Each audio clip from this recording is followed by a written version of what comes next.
Good morning friends, આજે હું મારા બ્લોગ બનાવવાની શરૂઆત કરું છું. આજે છે આઠમનો દિવસ, કૃષ્ણ જન્માષ્ટમીનો દિવસ. મેં વિચાર્યું કે આજથી જ હું નવી શરૂઆત કરું. જેમ કે કાનુડાનો દિવસ છે, આજે કાનુડાનો બર્થડે છે. તો તમે લોકો મારી ચેનલને સબસ્ક્રાઈબ, શેર કરજો અને ફોલો કરજો અને મારી સાથે આખા વિડીયોમાં બન્યા રહેજો. આજે આઠમ છે એટલે હું મારા મમ્મી લોકોના ઘરે આવી છું. જેમ કે કહેવાય ને કે મેરેજ પછી ફર્સ્ટ સાતમ આઠમ તો મમ્મીના ઘરે જ હોય. એટલે મને તુષાર મૂકી ગયા હતા સાતમ આઠમ કરવા, અને હું સાતમ આઠમ કરવા આવી છું અહીંયા, બરાબર. અને હવે આપણે અહીંયા જેવી રીતે આ સાતમ આઠમ ઉજવીએ છીએ, કેવી રીતે ઉજવીએ છીએ, કેવું ડેકોરેશન કરીએ છીએ, બધું તમને આખા વિડીયોમાં હું બતાવીશ. તો જો મિત્ર, મમ્મી માર્કેટથી આવ્યા છે અને મસ્ત મજાનું મોરનું પીછું લઈને આવ્યા છે. કેવું સરસ લાગે છે. આજે જન્માષ્ટમી છે, તો આજે ઘરમાં બધાને ઉપવાસ છે અને ઉપવાસમાં ખાવા માટે બધા માટે ફરાળી વડા બને છે.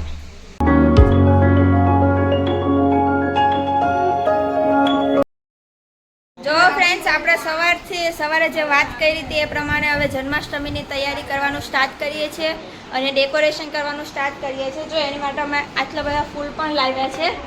હવે ફૂલથી આપણે ડેકોરેશન કરવાનું છે. કઈ રીતે ડેકોરેશન કરવાનું છે, આખું ડેકોરેશન થઈ જાય પછી હું વિડીયોમાં લાસ્ટમાં બતાવીશ. અહીંયા આપણે ડેકોરેશન કરવાનું છે.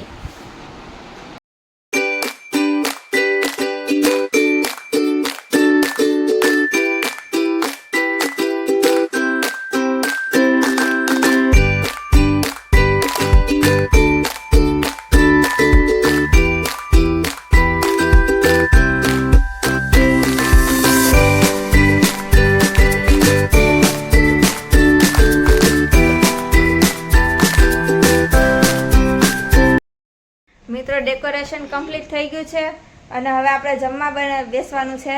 તો આપણે મમ્મીને પૂછીએ શું બનાવ્યું છે જમવાનું. મમ્મી, તમે ચા ભાખરી બનાવી છે. ચાલો, આજે તો જમવાની મજા આવી જવાની છે. ચા અને ભાખરી મળવાની છે મને. આપણે જોઈએ મમ્મીએ શું પ્રસાદ માટે તૈયાર કર્યું છે. શું તૈયાર કર્યું છે મમ્મી? પેંડા, સૂકો મેવો, ફ્રૂટ, પંજરી, માખણ, ચોકલેટ, મિશ્રી. અને આ ખાલી વાટકીમાં દૂધ મૂકશું. એ મોડેથી મૂકશું. અષ્ટમીની તૈયારી ધીરે ધીરે થવા માંડી છે અને મમ્મીએ પ્રસાદની થાળી તૈયાર કરી લીધી છે. હવે પૂજાની થાળી, કાનાની માટે પૂજા કરવાની છે, એની થાળી તૈયાર કરે છે. ઓકે, તો આપણે એ વિડીયો પણ જોઈએ. હવે કાનાનો શૃંગાર મમ્મી તૈયાર કરે છે.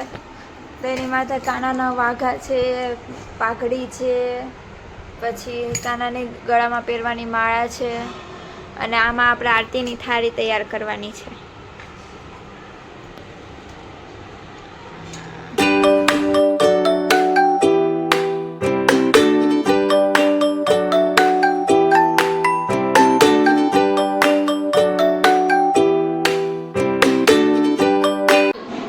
ફાઇનલી ફ્રેન્ડ્સ, કૃષ્ણ જન્માષ્ટમીની તૈયારી થઈ ગઈ છે અને અમે બધા પણ રેડી થઈ ગયા છે. હજી વિવેક તૈયાર થવાનો બાકી છે, બટ હું, મમ્મી બધા રેડી થઈ ગયા છે. અને હમણાં બાજુમાં દિત્યા છે, એને પણ કાનો બનાવવાની છે.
તો મિત્રો અમે ફાઇનલી બાર મંદિરે દર્શન કરીને ઘરે આવી ગયા છીએ. વરસાદ હતો એટલે વિડીયો શૂટ નથી થયો. હવે આજનો બ્લોગ આપણે અહીંયા જ પૂરો કરીએ છીએ. જય શ્રી કૃષ્ણ, જય માતાજી.